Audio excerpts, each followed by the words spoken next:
ассалому алайкум бародарои азиз. Созаин хубен, саломатиатон хубай. Ҳама каса як бори дига хуш омадем ба канали Мошини Савдо. Дар навори имрӯза мо гап мезанем дар бораи 11 мошини фурӯшӣ ва як хона. Навора то охира тамошо кун бародар, дастгири моро фаромӯш накун ва шахсое ки якум бор дар канали мо меҳмонанд ҳатман обуна шавед дӯстон ва шахсое ки мошини фурӯшӣ замин хона доранд ва мехоҳанд ки реклама кунанд дар шабакаи мо. марҳамат дӯстон, рақамҳои мо дар рӯи экрани шумо мебурояд ва мо равон кунем ва мо бошад дар навори оянда пешкаши харидорон мекунем. раҳмат барои дастгириётон, барои лайкотон дӯстон, зиндаву сарбаланд бошен. гапа зиёд намекунем ва мо боша мегзарем ба қисми эълонҳои имрӯза. курс бошад дӯстон 1000 рубл 158 сомони тоҷикӣ. навора сар мекунем, рафтем. ва мо навори имрӯзаро сар мекунем. Якум мошини фурӯши мо аз хундаи санъат аз соли барориш 2003 имсол дар кузуфи седан ранг бошад серебристи. объём мотор бошад д, сӯзишворӣ бошад бензин, газ, коробка механика. мошин гуфтаи састияниш зурай нав краска кардагим. мотор 100%, ҳуҷҷатош то моҳи марта ҳастай. срочно фурӯхта мешавад. қарор дорем мошини мо дар шаҳри Душанбе бародаро. нархша бошад гуфтаи 17000 сомони тоҷикӣ ки бо рубли ҳозира мешавад 107000 рубл. харидори аниқ бошад гуфтаи бо арзон мешавад. чӣ хеле ки дар раст мебинед ҳолати мошина дӯстон, ҳолаташ хубай. марҳамат барои маълумоти бештара дарёфт кардан ба рақамҳои дар рӯи экранда занг занед ва маълумоти иловагираи худи соҳиби мошин дарёфт кунед. дуюм мошини фурӯши мо ҳаст ВАЗ 21099 соли барориш 2004 дар кузуфи седан ранг бошад серебристи. объём мотор бошад 1.6, сӯзишворӣ бошад бензин, коробка механика.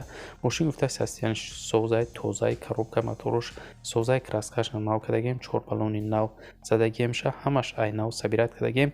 мошина фақат мешини ҳай мекунӣ, тамом камбудӣ нестай.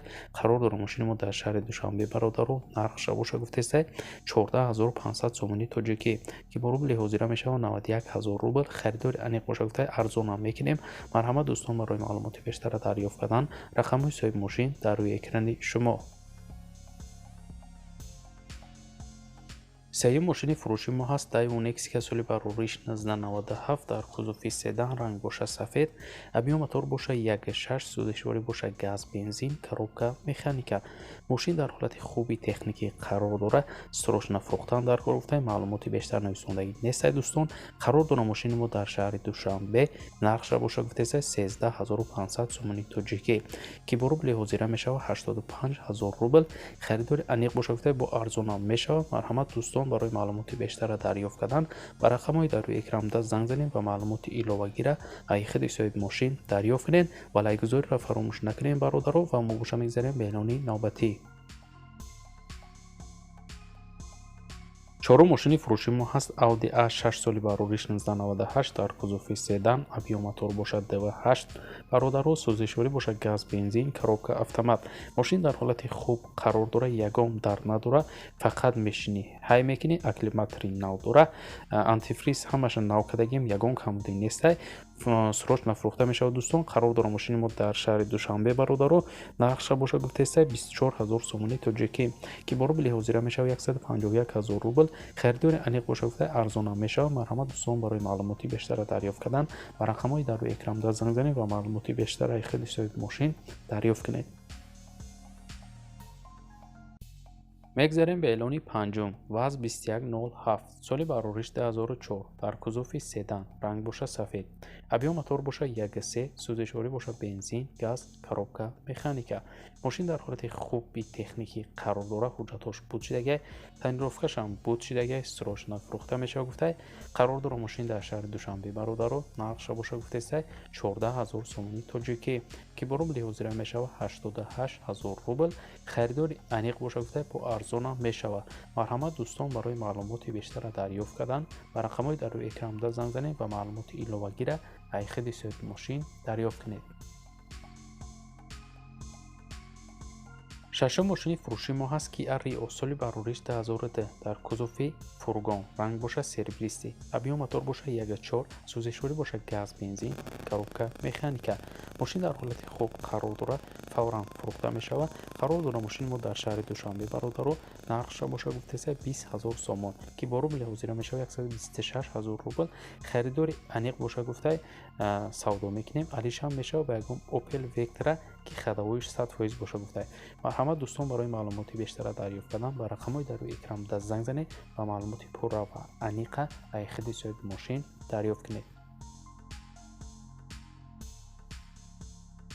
ҳафтум мошини фурӯшӣ ҳаст Chevrolet Lacetti соли барориши 2005. кузуфи седан, ранг боша сиёҳ, объём мотор боша 1.6, сӯзишворӣ боша бензин, газ, коробка автомат. мошин дар ҳолати хуб қарор дорад. мега хадавои 100%, масъалаша нав алиш кардагем, ҳуҷҷатош то моҳи декабр ҳастай, краска нав кардам, сарапина надорад, фавран фурӯхта мешавад. қарор дорам мошини мо дар шаҳри Душанбе бародаро нархша боша гуфтеса 27,000 сомони тоҷикӣ ки бо рубли ҳозира мешавад 170,000 рубл. харидори аниқ боша гуфта арзонам мекунем, алишам мешавад. марҳамат дӯстон, барои маълумоти бештара дарёфт кардан ба рақамҳои дар рӯи экран даст занг занед ва маълумоти бештара аз худи соҳиби мошин дарёфт кунед. ҳаштум мошини фурӯши мо ҳаст Daewoo Leganze соли барориш 2001 сол дар кузуфи седан, ранг боша сиёҳ, объём мотор боша 1.8, сӯзишворӣ боша бензин, газ, коробка механика. мошин гуфта ҳамаш 100% кор мекунад, гази евро 4 дора. чӣ хеле ки дар расм мебинед, ҳолати мошин гуфта беҳтарина, камбудӣ нест, срочно фурӯхта мешавад. қарор дорам мошин дар шаҳри Душанбе бародаро нархша боша гуфтеса 13500 сомони тоҷикӣ ки бо рубли ҳозира мешавад 85,000 рубл. харидори аниқ боша гуфта бо савдорам мекунем. марҳамат дӯстон, барои маълумоти бештара дарёфт кардан ба рақамҳои дар рӯи экран буда занг занед ва маълумоти иловагиро аз худи соҳиби мошин дарёфт кунед. нӯҳум мошини фурӯши мо ҳаст ВАЗ 21099 соли барориш 1993. кузуфи седан, ранг боша кабуд, мотор 1.6, сӯзишворӣ боша бензини холӣ, коробка механика. мошин дар ҳолати хуби техникӣ қарор дорад, фавран фурӯхта мешавад. гуфта маълумоти бештар нависондагӣ нест дӯстон. қарор дорад мошини мо дар шаҳри Душанбе нархша боша гуфтеса 8000 сомони тоҷикӣ ки бо рубли ҳозира мешавад 50,000 рубл. бо харидори аниқ боша гуфта арзонам мекунем. марҳамат дӯстон, барои маълумоти бештара дарёфт кардан ба рақамҳои дар рӯи экран даст занг занед ва маълумоти пурра ва аниқа аз худи соҳиби мошин дарёфт кунед. мегзарем ба эълони даҳум бародаро Opel Astra G соли барориш 1998, кузуфи хетчбек, мотор 1.6, ранг боша серебристӣ, сӯзишворӣ боша газ, бензин, коробка механика. мошин 100% мега чехол дора, 4 баллони нав дора, запаскашам навай, задни камера, сентр замок, документҳош то 20/06/2022 ҳастай, ягон расход надорам, масъалаша нав алиш кардагӣ, 25 литр бензин дига дар бакаш дора, газ бензин 100% кор мекунад. сабаби фурӯхтан гуфтай Россия омадам, ба ҳамин хотир мефурӯшамша. мошин дар ҳолати беҳтарина гуфтай ай даст як занак харидагимша, мақсад мошина хуб нигоҳ кардагӣ.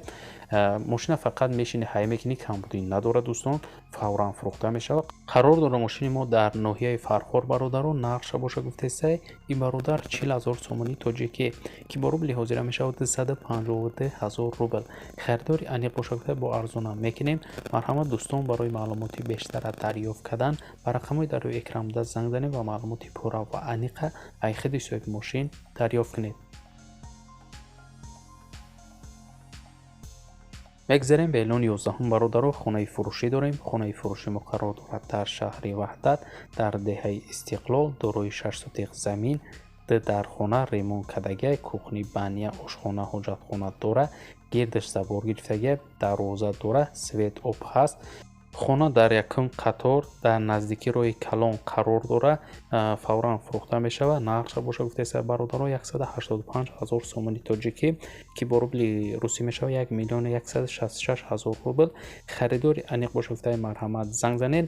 марҳамат дӯстон, барои маълумоти бештара дарёфт кардан ба рақамҳои дар рӯи экран да занг занед ва маълумоти иловагиро аз худи соҳиби хона дарёфт кунед. 12 мошини фурӯши мо ҳаст. Opel Astra F соли барориш 1997 дар кузофи хетчбек, ранг боша сабз, ҳабиё мотор боша 1.6, сӯзишворӣ боша газ, бензин, коробка механика. мошини гуфтаи состояниши хубай, мотор, созаи краска радной, хадавои тӯбча, 4 баллони нав дора, 7 моҳи дига ҳуҷҷат дора, срочна фурӯхта мешавад. қарор дорад мошин дар шаҳри Душанбе бародаро нархша боша гуфтеса 22 000 сомони тоҷикӣ, ки бо рубли ҳозира мешавад 138 000 рубл. харидори аниқ боша гуфта бо савдо мешавад. марҳамат дӯстон, барои маълумоти бештара дарёфт кардан ба рақамҳои дар рӯи экран занг занед ва маълумоти иловагира аз худи соҳиби мошин дарёфт кунед. WhatsApp дора гуфта марҳамат муроҷиат кунед. ва бародари азиз, дар ҳамин ҷо имрӯза эълонҳои мо ба анҷом мерасад. раҳмат ки навори моро то охира тамошо кардем. зинда ва сарбаланд бошед дӯстон. мо ҳар рӯза эълонҳои нав ба нави мошинои фурӯшӣ дорем. то навори оянда худтон эҳтиёт кунед. худованд нигаҳбони ҳар яки мо шумо бошад. хайр.